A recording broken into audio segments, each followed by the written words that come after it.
The geological story of Rokua Geopark begins from the gneisses in Lake Oulujärvi region. The gneiss rocks belong to the oldest bedrock area of the European Union. They have crystallized deep under an ancient mountain range almost 3 billion years ago. The mountains formed in a collision of Earth's early continents. At that time, the Earth's atmosphere was lacking oxygen, and there were no conditions for life on land surface. There were primitive forms of life living in oceans. Cyanobacteria were the most developed form of life. The ancient continent started to split at about 2100 million years ago. Molten rock erupted from the cracks, which opened in the Earth crust. Part of the magma crystallized in the cracks to diabase. Gradually, the cracks opened to become valleys and sea bays in which sand and gravel were deposited. Over time, erosion exposed the diabase veins on surface. They can be recognized as dark-colored veins in gneiss outcrops in Manamansalo. The sand and gravel deposits crystallized to quartzites and conglomerates, which can be most easily found in rocky grounds in Utajärvi. The ocean was closed due to a collision of tectonic plates. As a result, a mountain range was formed. Climate was tropical because the mountain range was located in tropical zone. However, life still existed only in oceans. Deep under the mountains, some of the marine sediments crystallized to schists and gneisses, or melted and recrystallized into granites. Most of the bedrock in Rokua and in the valley of river Oulujoki is composed of these rocks nowadays. You can find schists and granites in boulders around Rokuanvaara Hill or reddish granites in cliffs of river Oulujoki along Lemmenpolku nature trail. In the Muhos region, a block of bedrock started to sink and became a shallow bay. At first, gravel, sand and silt were deposited in the deltas of ancient rivers, discharging into the depression. As the sea deepened, clay was also deposited on its bottom. The deposits crystallized to sediment rocks of Muhos Formation. You can see an outcrop of gravel stone in a cliff by river Oulujoki close to Montta. Sediment rocks of Muhos Formation contain fossils of primitive unicellular organisms. In places, the sediments are reddish because the continent was located in tropical zone during the sedimentation and chemical weathering was efficient. During the last million years, Rokua Geopark has been repeatedly covered by continental ice sheets. The latest ice sheet reached the largest extent about 18,000 years ago. At that time, the ice sheet was 2.6 kilometers thick in Rokua Geopark area and expanded as far as the northern parts of Germany and Poland. As climate warmed up, the ice sheet started to melt. The slowly moving ice sheet eroded the underlying rock, forming rounded outcrops called roches mountaineuses and their striations. The rock material detached from bedrock were deposited on the bottom and at the edge of the ice sheet into moraine landforms. The ice sheet also transported huge rocks called erratic boulders. The Väätäjänniemi erratic boulder in Vaala is about the size of a small detached house and weighs several 100,000 kilos.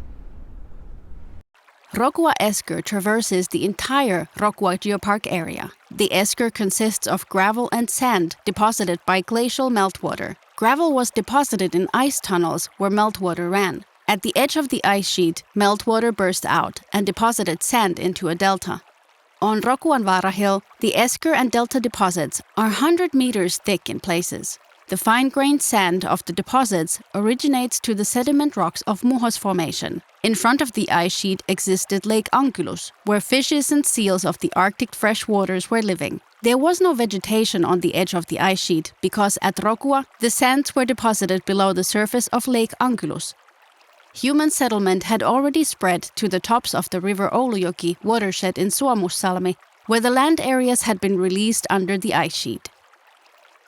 Rokua Geopark released under the continental ice sheet 10,700 to 10,500 years ago. A couple of centuries later, the highest hilltops emerged from the early Baltic Sea, the Lake Ankylos. As the esker was deposited, ice blocks were buried in the sand. As they melted due to climate warming, kettle holes were formed. The highest esker mound of Rokuanvaara Hill, the Pookivaara Hill, is bordered by several kettle holes. One of them, Syvyyden kaivo, is the deepest natural kettle hole in Finland. As the kettle holes still were forming, Strong westerly winds eroded bare sand and accumulated it into dunes. Lake Oulujärvi was cut off from Lake Ankylus 9,500 years ago. About 2,000 years later, the water level was still several meters higher than today. Instead of Kaivannonsalmi Strait, Manamansalo was connected to the mainland by a land strip. The earliest known traces of settlement around Lake Oulujärvi date back to these times. Beside of Manamansalo, there were dwelling sites in Kankari, Jaalanka, and around Lake Nimisjärvi, for example. Lots of ceramics, stone artifacts, and remnants of dwelling sites have been found in these locations. Fishing and waterways were important reasons to settle waterfronts. In addition, hunting gem-like deer and picking berries were important livelihoods. Vegetation was very lush because of mild climate. The average temperature was over 2 degrees higher than today.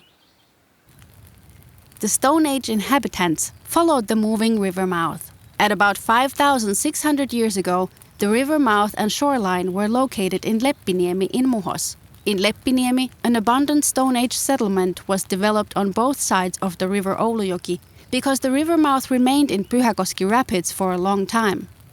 The river mouth was a favorable place to live. There were good deer hunting and berry picking lands nearby. Fish and seals were sought from the river and the sea. The watersheds were also important itineraries used for connections to the east to Vienna Karelia and to the west to the Scandinavian countries.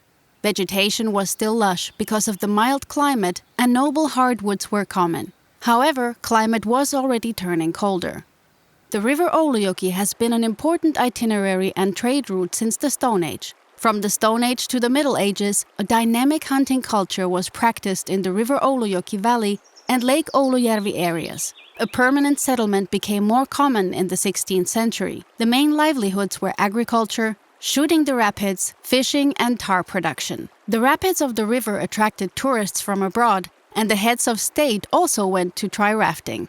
Wealthy salmon lords, especially from England, came to the river to catch salmons. The Leppiniemi Hanging Bridge and Tourist Lodge opened up views of the free-flowing Pyhäkoski, where salmon dams and skillfully shooting boats were visible. The wild foams of the river have inspired many folk tales with their giants. The construction of the river Oulujoki was prepared even before the Second World War. In the peace treaty of the Continuation War, Finland lost a third of its hydropower. At the same time, the need for electricity increased, which accelerated the construction of the river Oulujoki. The construction of the power plants and their residential areas was a huge work.